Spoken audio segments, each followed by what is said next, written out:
right, we're back. So did you enjoy reading those interesting pages and figuring out where they were going to thinking of building their new house in Swiss Family Robinson yesterday? Pretty interesting, right? And especially when they went back to the ship and the experience that they had. Yeah, that was crazy, right? Well, I hope you enjoyed that. Well, now we are starting on page 28, and we're going to do from pages 28 to 37.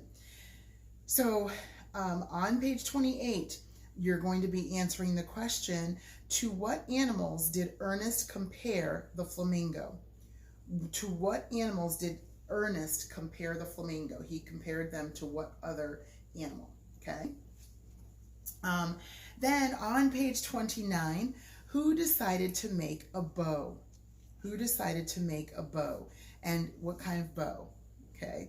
What materials do you make a bow? Like a bow tie or a bow in your shoes? What kind of bow? What materials did Mr. Robinson use for his bow? So look and see if you can figure those things out. Then page 30, what did they make their beds out of? What did they make their beds out of? Interesting, right? Why? And then why did Mr. and Mrs. Robinson keep watch at night? And you have to think about this. Where are they? They're on a desert island, and there's stuff everywhere, and they have to be very careful. We already saw many of the animals that they've already run into. So think of why. No, I guess I just gave you the answer, kind of. But anyway, but there was determination in this family. One of the themes that we can recognize, especially in these couple pages, they were determined to finish the floor for their new home. They began working as soon as light was in the sky, and they worked hard. They had a lot of determination, and it takes determination in order to do the hard things. This was not an easy life, and they could have wallowed in it, and they could have given up, and they could have said, it's too much. We're just gonna live just plain and not do anything. No, they did whatever they could to make the best of this life. Page 31, you're going to answer, and this is kind of a review of the whole chapter because it's the end. Why was the treehouse better than their tent home?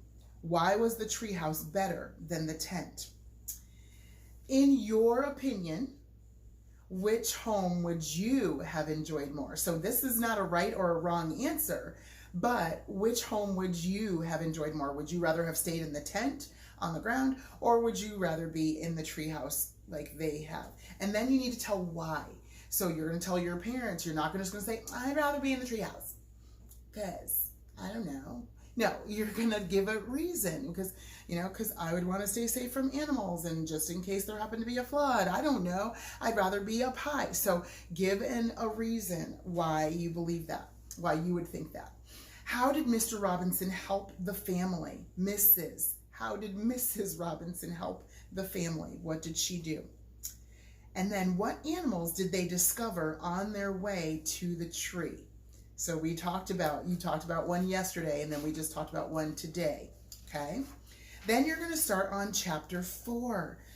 Seems that every day the Robinson family works from morning until night, but on the Lord's Day, things are a little different. So see what they'll do in this chapter, and you can look at the title and get an idea as to what might happen on this day.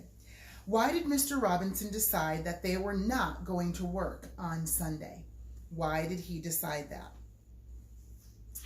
that? Page 33, in Mr. Robinson's story, what is the place of rest? What was that place of rest that he's talking about? Then, who is the great king? Those are kind of easy things to think about. Just a little application to this whole thing. Matthew 18:20 says, for where 2 or 3 are gathered in my name, there am I in the midst of them. It honors the Lord when we give him our time. When God's children come together to read the Bible, pray, sing praises, or serve him, God promises that he will be there with them.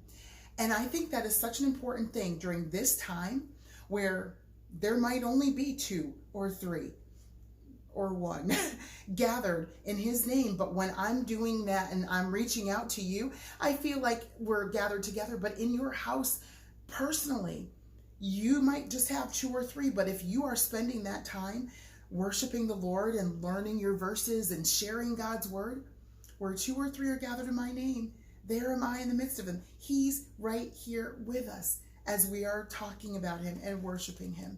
It doesn't have to be a big crowded area. We can do it with just those who are right within our midst. And because of this time, we think, oh, you know, what am I missing out on and what's going on? We're not missing out on him, because we can worship him in our homes and we can worship him together.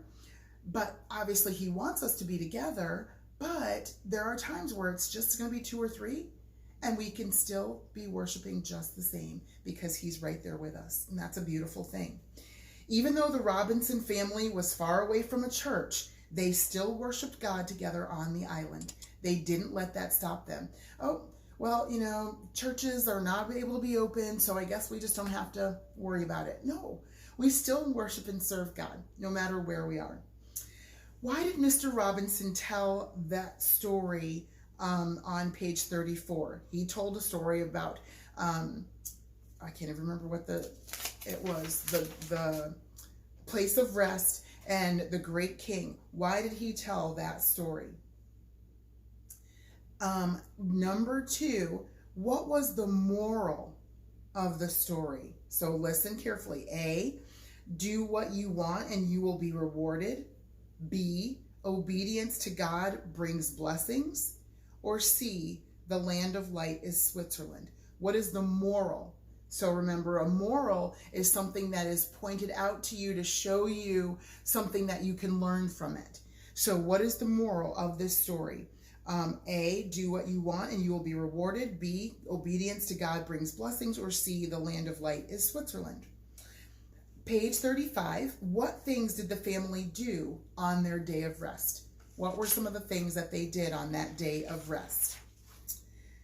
Page 36, how would the herbs be helpful to the Robinsons? How would those herbs that they found be helpful to the Robinsons? No, and then, why did they have to tie the feet of their ducks and geese? Why did they have to tie the feet of their ducks and geese? Then, on page 37, you can look. There's maps, a map.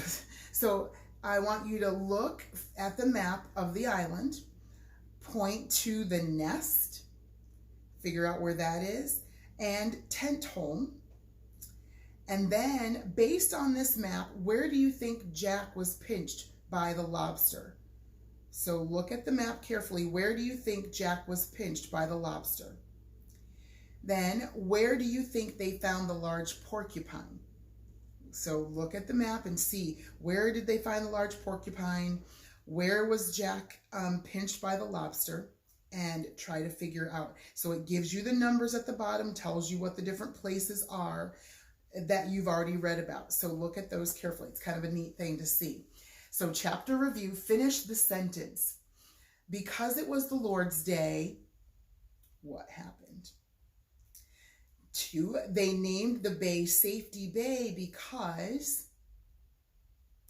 And 3, Mrs. Robinson named their new home Falconhurst, or the nest, because.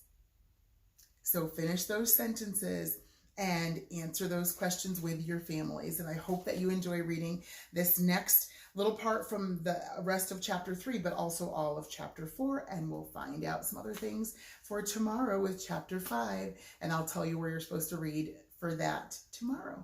All right, have a wonderful day. We'll see you soon.